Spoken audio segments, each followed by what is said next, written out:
Hi friends, welcome to ఏఫ్హెచ్ kitchen. ఈరోజు మనం తయారు చేసుకోబోయే రెసిపీ బ్రెడ్ శాండ్విచ్ అండి. దీనికి కావాల్సిన పదార్థాలు: బ్రెడ్, క్యారెట్ తురుము, పసుపు, కారం, చాట్ మసాలా, కొద్దిగా గరం మసాలా, రుచికి సరిపడా ఉప్పు, కరివేపాకు సన్నగా తరుక్కున్నానండి, కొత్తిమీర, ఉల్లిపాయ ముక్కలు, బంగాళాదుంపని మ్యాష్ చేసుకున్నానండి, ఉడికించుకున్న బంగాళాదుంప ఇది, పుదీనా.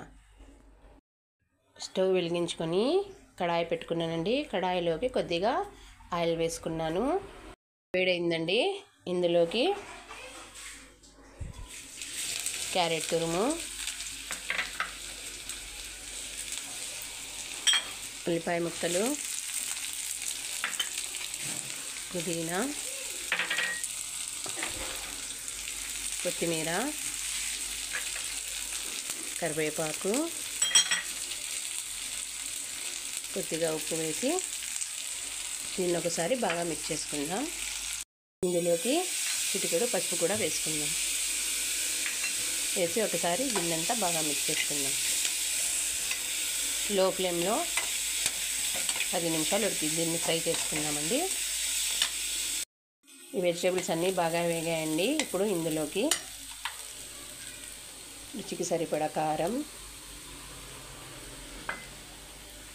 చికెన్ మసాలా పౌడర్, చాట్ మసాలా అన్నీ వేసి ఒకసారి బాగా మిక్స్ చేసుకుందామండి. మిక్స్ అయిన వాటిలోకి ముందుగా మనము ఉడికించుకున్న బంగాళాదుంపని కూడా వేసుకుందాం.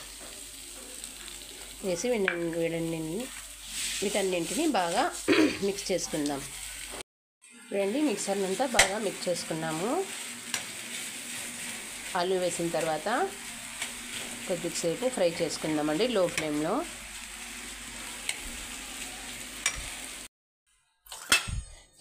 స్టవ్ మీద పెనం తీసుకొని పెనం కొద్దిగా వేడైన తర్వాత కొద్దిగా ఆయిల్ వేసుకొని ఈ బ్రెడ్ స్లైసెస్ని ఒక్కొక్కటిగా ఫ్రై చేసుకుందామండి.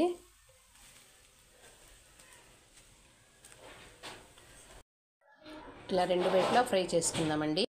దీని మీద ఇలా స్టఫింగ్ చేసి దీన్ని ఒకసారి మళ్ళీ ఫ్రై చేసుకుందాం. రెడీ అయిపోయిందండి. దీన్ని సర్వింగ్ బౌల్లోకి తీసుకుందాం. చూడండి ఫ్రెండ్, ఎంతో టేస్టీ అండ్ క్రిస్పీ అయినటువంటి బ్రెడ్ శాండ్విచ్ రెడీ అండి.